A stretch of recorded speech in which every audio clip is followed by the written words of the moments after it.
Hi, friends. Welcome to this latest episode of the Nationalist View. And in today's podcast, we have a very special guest, Mr. Salahuddin Shoaib Choudhury Saab. Choudhury Saab, thank you so much for taking time out from your busy schedule. And we hope to get some deep insights about what is happening in Bangladesh right now. Mr. Salahuddin Shoaib Choudhury, he is the founder editor of Blitz, a prominent weekly of Bangladesh. He also is a geopolitics expert and he contributes regularly to several international journals. And he also appears on a number of international television channels and broadcasts. And he gives basically kind of a perspective about not only Bangladesh, but South Asia and the larger Islamic radicalization related issues.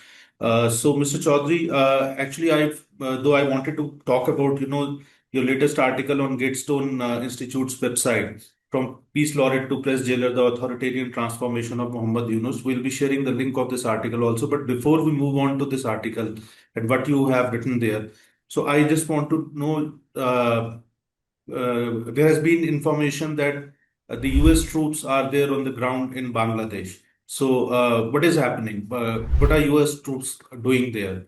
And what is the significance of their presence there? Thank you very much, Arunji. Regarding the presence of US troops, actually, uh, only we came to know when there is a large number of US troops in Chittagong, and also their activities within the tea garden in Chittagong Hill Tract, tea garden, which is very much next to Tripura and other northeastern states. Tea garden. It is not only Chittagong port. And prior to that, last month, uh, a member of the US Special Force was found dead in Western Hotel in Dhaka, and his body was quickly removed by the US Embassy, and they did not allow the autopsy of the dead body. And in that room, they found some equipment. I mean, the hotel staffs, they saw that some peculiar strange types of equipments were quickly removed by the US Embassy, and some maps and several satellite phones. So now the reason why the US is intensifying its activities in Bangladesh is, as we know, that the US deep state planted Yunus with a long-term plan of keeping him in power for at least 5 years. And within that 5 years, they wanted to turn Bangladesh into another, let's say, Iraq or Afghanistan. But now, US deep state has lately realized that due to Yunus' wrong policies, and he is having no mass support. I mean, his support base is only 0.02%. So they understand that Yunus will fall anytime. For that reason, they have put pressure on Yunus to hold the election by February next year, which actually Yunus is not going to hold. That is different thing. But US is now targeting December this year as the last line of Yunus regime. And with this deadline, they want to attack Myanmar, invade Myanmar with the help of Arun Anand, and drive away China from the Myanmar territories, and ultimately establish a Christian state comprising Arakan state, Chittagong, not only Chittagong Hill Tract, Chittagong and Chittagong Hill Tract, meaning we will also have no ownership over San Martin Island, and we will also not have any access to the sea, Bay of Bengal. So Bangladesh will actually become a landlocked country like Nepal. And then they want to also expand their Christian state blueprint up to the northeastern state. So northeastern state, Chittagong, Arakan state. They want to establish Christian state, and with that uh, ambition target, they are going to they are going to invade Myanmar. Actually, they will attack Myanmar anytime soon, and they will drive away China's all establishments in Myanmar, and Myanmar will become the next U.S. colony. Sir, how is China looking at it? Because China also has a huge presence in Bangladesh, and of course, as you rightly mentioned, that China has been a major player in Myanmar also. So, how do you look at the Chinese reaction to this? And second, how the Bangladesh security establishment, especially the military establishment, is looking at this? You see, for the China, I think is a diplomatic disaster because they were supporting Yunus, considering that Yunus is anti-India, and they found their best friend in Yunus, thinking Yunus and his Islamist and jihadist cabal will serve their best interest because they all are anti-India. What China did not consider is Yunus and the Islamist jihadists, they're planted by the US deep state. Now, practically, China is in deep soup, hot soup. They are absolutely in the hot soup. Similarly, as Donald Trump.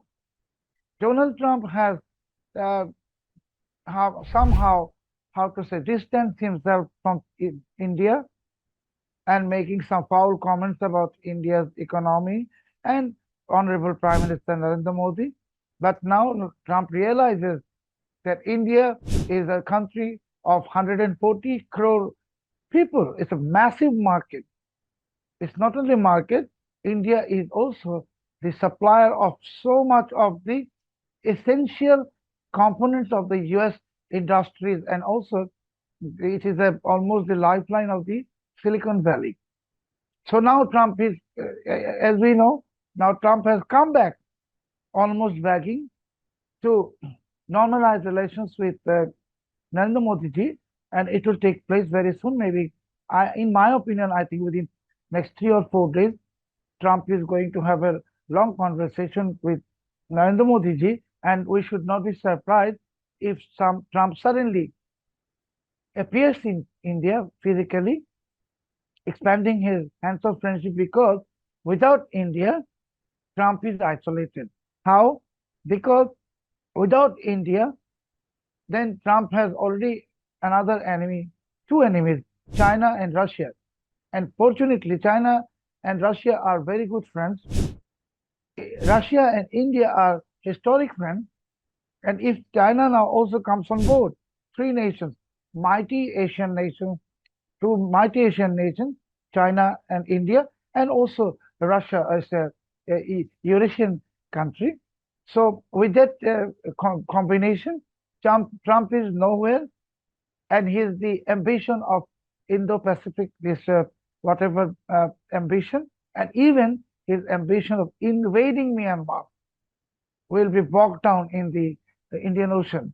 So for Trump, he is in hurry to anyhow normalize relations with India, even beg apology, and even if India even makes a mild desire of seeing Yunus topple, Trump will immediately make it happen.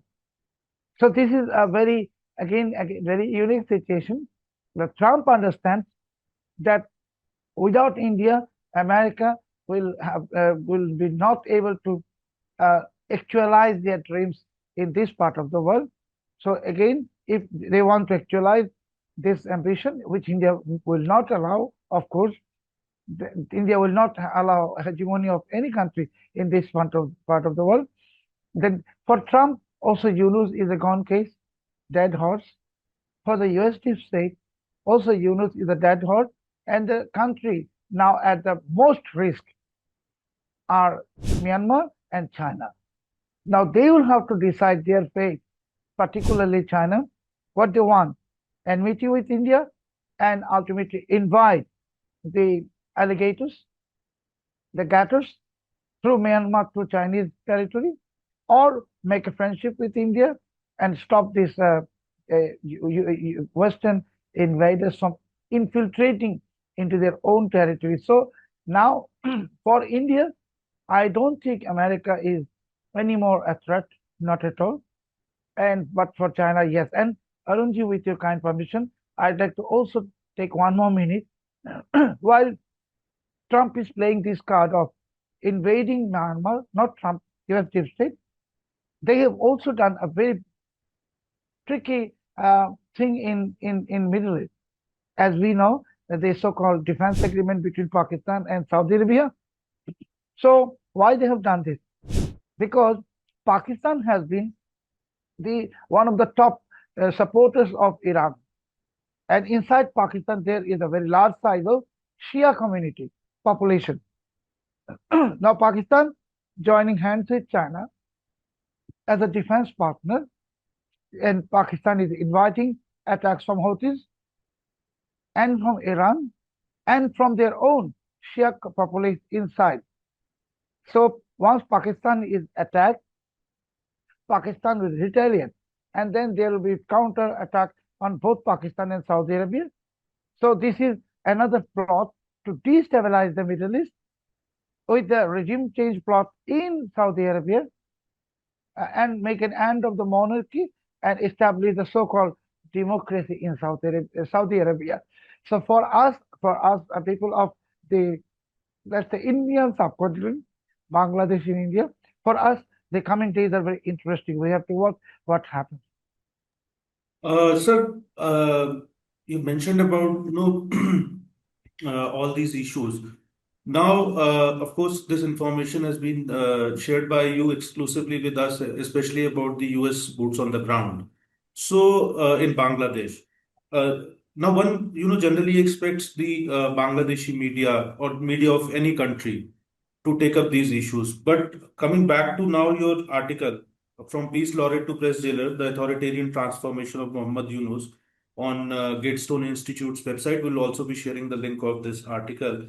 So, sir, you have mentioned about the silencing of Bangladesh media, criminalizing of Bangladesh media, targeting of Bangladesh media by Yunus regime, and also by Ansar al-Islam, the Bangladeshi arm of Al-Qaeda. So if you can elaborate a little bit about that, because there seems to be an absolute silence in the West also about the crackdown which is happening on the legitimate Bangladeshi media. So if you can, share with our viewers some details and a perspective on this.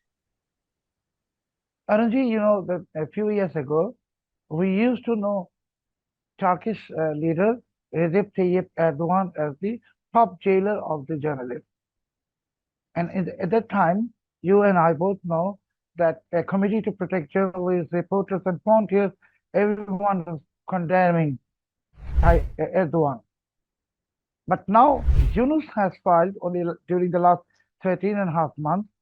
Yunus has lost 266 murder cases against journalists. He has put many journalists into prison under Anti-Terrorism Act. Journalists facing anti-terrorism charges, terrorism charges, very unique in the world. And because whatever Yunus is doing, he is doing as per the prescription and desire of the US deep state. So you will see that Committee to Protect Journalists, all Reporters and Frontiers, or all other global so-called journalist rights groups, they are absolutely silent. Even Human Rights Watch and Amnesty, they are not uttering a word, because actually this is what Yunus is advancing, is the policy of the US deep state. And about the silencing of the media and the free speech, you know that wherever US deep state makes an invasion attempt, even in Ukraine, we know they don't allow free speech, they don't allow freedom of expression in Iraq, in Libya, in Egypt, in Tunisia, nowhere. So Bangladesh has been the latest, uh, what to say, latest chapter of the US notoriety with the repression on press. And about the Ansar al-Islam, as you know, that few years ago, one American citizen, Abhijit Roy, and he was killed, and his wife critically injured by the members of Ansar al-Islam, which is a local franchisee of Al-Qaeda. And when Yunus was put into power illegally, he immediately released the top kingpin of Ansar al-Islam, Jashimuddin Rahmani. And following his release, he issued a video uh, threatening India and many other jihadist outfits inside India.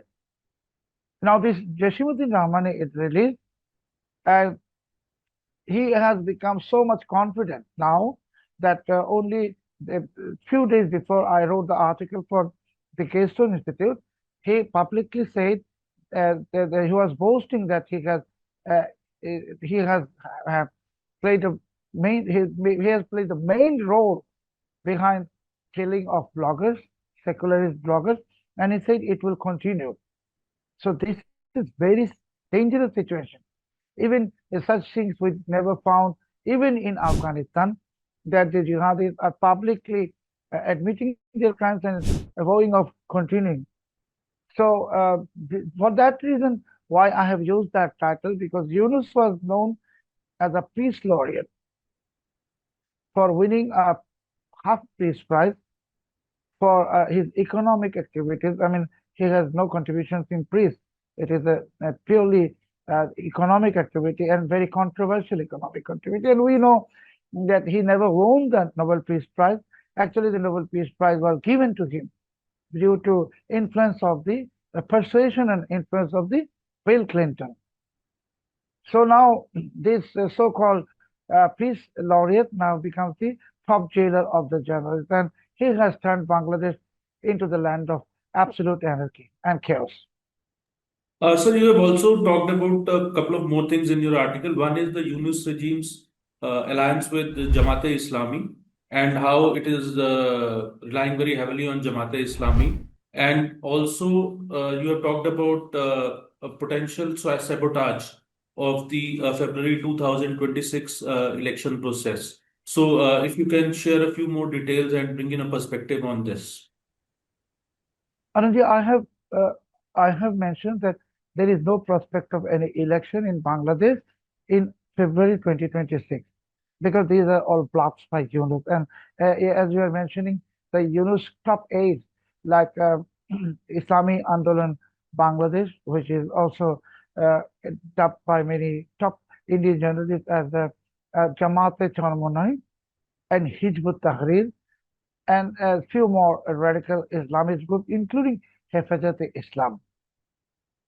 You see that for Yunus, he is completely depending on the pro-caliphate forces, pro-jihadist forces, and in fact, if we look into the much closely, he is actually having all these allies who are into India and anti-Hindu, Hindu haters, because Yunus himself is also notoriously into India.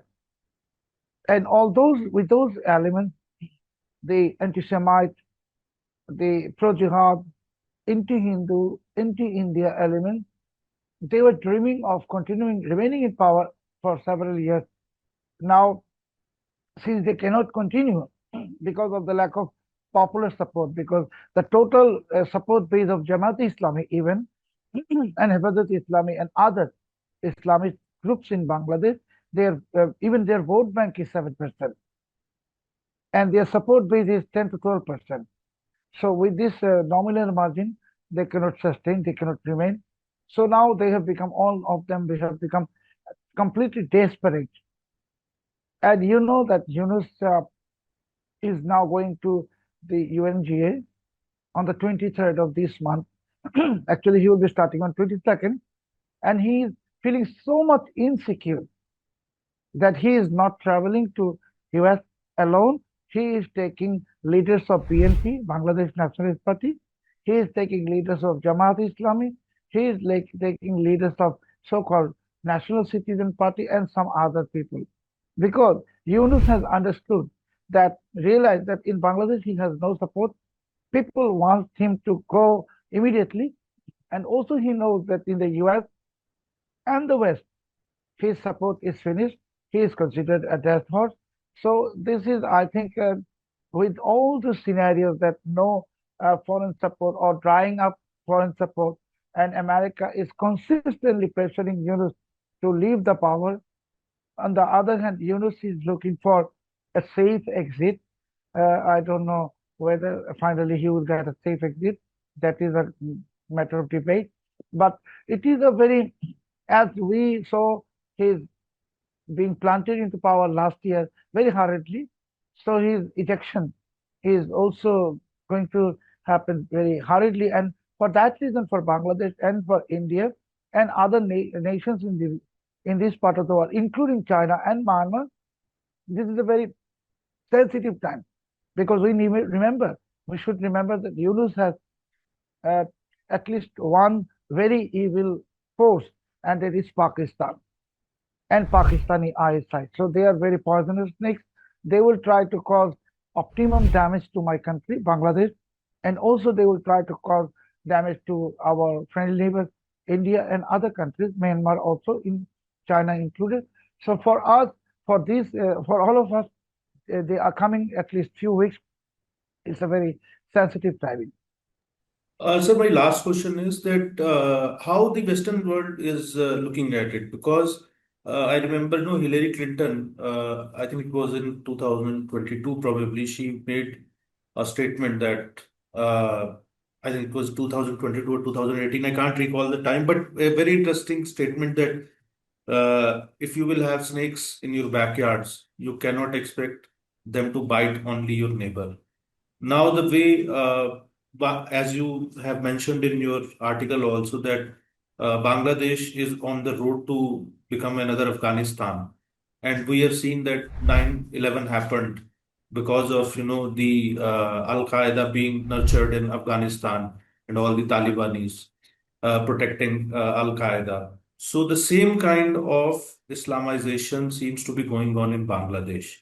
And though you have said that the US troops are also now present there, but is the West and especially US are they just closing their eyes and have they forgotten the lessons from the past, or do you think that there is a possibility of the Western world intervening to set things straight in Bangladesh?